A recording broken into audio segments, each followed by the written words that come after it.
All right, we got a quick guide for Jordine, the easiest boss in Edania. So right off the bat, he's gonna disappear. He's gonna bring in a bunch of fodder mobs, and you're gonna have to look for the two blue ones that look completely different. So that guy right there with the great sword, and then the one with the sword and shield. Once you kill them, they're gonna turn into this little like cloud of electricity that's gonna just roam around, and it'll auto kill the mobs. So you want to just stay within those clouds so that you don't get CC'd or get wiped by the mob. And then eventually you're gonna get a blue orb that you're gonna hit yourself, and then you'll turn into one of those little clouds. The cool thing is if you do a long animation, when you hit the orb, you can actually get a glitch where you'll have your weapon out still, and like you'll still be in your character. You won't be a cloud, but you'll do all the damage.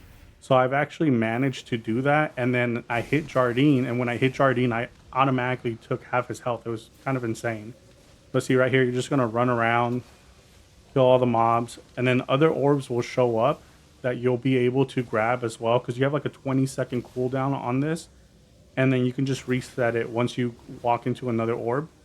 The other cool thing is like if you time it correctly, you can get a full 20 seconds to hit Jordine with this, and then when you hit Jordine, it actually does a good amount of damage, and you're completely in iframe, so you don't have to worry about getting hurt or getting CC'd. So you'll see right now, once these mobs get killed off, Jordine will come back, and then you can kind of just circle around him and then do like slowly, chip away at his health with that orb. So right here, you'll see he comes back, and you can just run around him, and it'll do damage to him.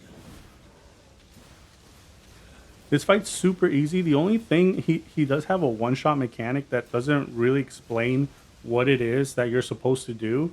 And that's the only thing that is confusing, because he'll say like, he'll mention noon, midnight, and like something else. But what I've noticed is he goes into these different spots and teleports.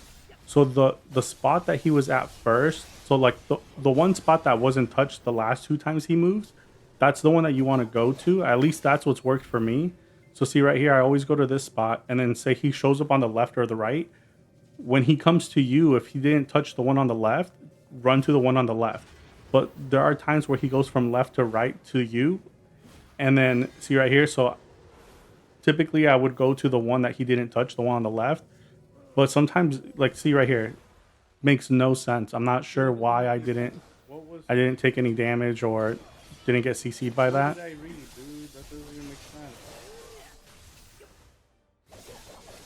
And then once he does that, he gives you, a couple of free hits right here. And he does have a phase 2.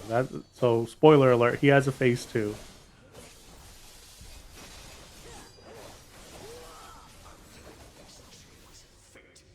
Yeah, so at about half health, he's gonna start doing attacks where he kind of like gets behind you and stuff. You can just get the orb again and then kind of just fly around the orb. So this part is fairly easy, just because the majority of the time you're gonna be in the orb and then The more damage it does, not take any damage. But it's harder to control. and the faster you move around when you're in that orb, or the little cloud, you do more damage that way if you move faster. But if you move slow, it does less damage. It's harder to control when you're moving pretty fast. But see right here, like I don't understand this mechanic. You just move around these blue spots and then boom. Like I took no damage there, and then he just pops up again. And then here he'll be staggered so that you can just unload on him.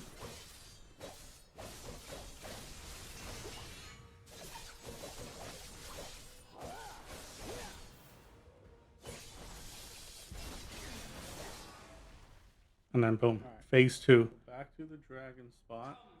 So he spawns a dragon, and the dragon gives him defense.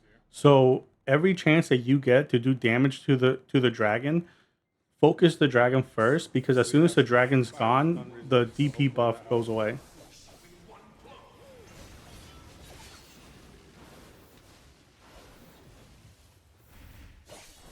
Yeah, and just be careful because those attacks hurt.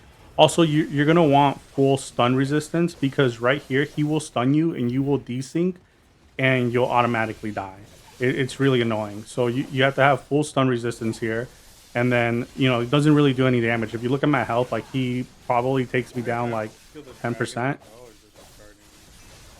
Yeah, so focus the dragon, kill the dragon, and then he'll get a he'll lose his DP buff. So I'm not sure if you see how it's flickering between Jardine and the Black Wings. He has that DP buff. As soon as the dragon's gone, he loses it. Yeah, that attack where he ends up behind you, it will knock you down, and then he can get some free damage on you, and then they'll actually hurt you. But you'll see right now, I take out the dragon, and then as soon as I take out the dragon, Jardine is just easy. Alright, I mean, so overall, this fight is get to easy. this point, you definitely need that stun resist. It makes all the difference. Because otherwise, right here, I'd be beating. Yeah, I died to him a few times because I got desynced, and I just got stunned and I couldn't do anything, and it just did that thing where it was just stuttering as I try to move. This is the other thing I don't understand, this mechanic right here. He'll have the dragon go up in the air and then like shoot down a blast. Great luck. I don't know what's going on. Yeah, see, like you just have to make sure you're out of the area of the AoE so that you don't get hit. You can survive the hit, but you just got to make sure you pay attention to where he spawns because he could spawn on either side. And then once the dragon finishes, then Jardine is also staggered again. But you see he has that DP buff, so you want to get rid of that by killing the dragon. Overall, a very easy fight. It's just that if you don't know those one-shot mechanics, it will get you.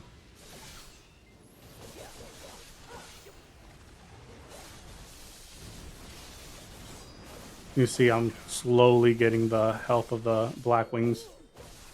It's starting to change, so it's starting to get darker.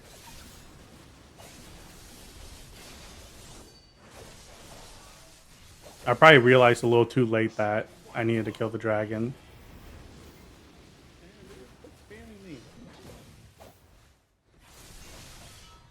Overall, this is a great fight, though. It was really fun. It was pretty challenging at first trying to learn the mechanics because they don't give you any insight on like what to do. At first, I thought maybe like the little planets he shows or the little moons he shows will like tell you which one you go to, but they look exactly the same, so that doesn't tell you anything. So I still don't understand the mechanic. It kind of comes down to luck. You just gotta be in the blue circles. I'm scared. What's going on? Seeing right here, he's gonna do that attack again where he kind of just shoots out a big AoE. Oh, you also gotta watch out because he'll come up from behind you. See, so he'll come up from behind, and if he hits you, then you're done. So you gotta watch out for that. But once he finishes that, he gets staggered again. So right here is where I finished off the dragon. It was a lot easier because Jardine was staggered, and then the dragon kind of just eats the damage. Yeah, see, dragon's done. Jardine now has a DP down. Dragon's out of here. That dragon's really cool. Like, if we got a mount like that, that'd be sick. And honestly, if we got a male Dracania class, like Jardine, that would be awesome. Like, his attacks are freaking dope. I like the blue lightning. Oh, man. Oh, man. Yeah, see, here I thought it was going to be the giant AoE, but you just got to watch out because he tries to get up. He tries to sneak attack you from behind. See? Boom. And then he's going to do that attack where he drops from the top. See? And then boom. Now he's going to get staggered, and then from there, it was free kill. Oh, boy. Here we go. Get wrecked, bro. You know, it only took like 20 tries, but we did it. It wasn't 20. It wasn't 20. It's probably like 10. Didn't realize this mofo had a face.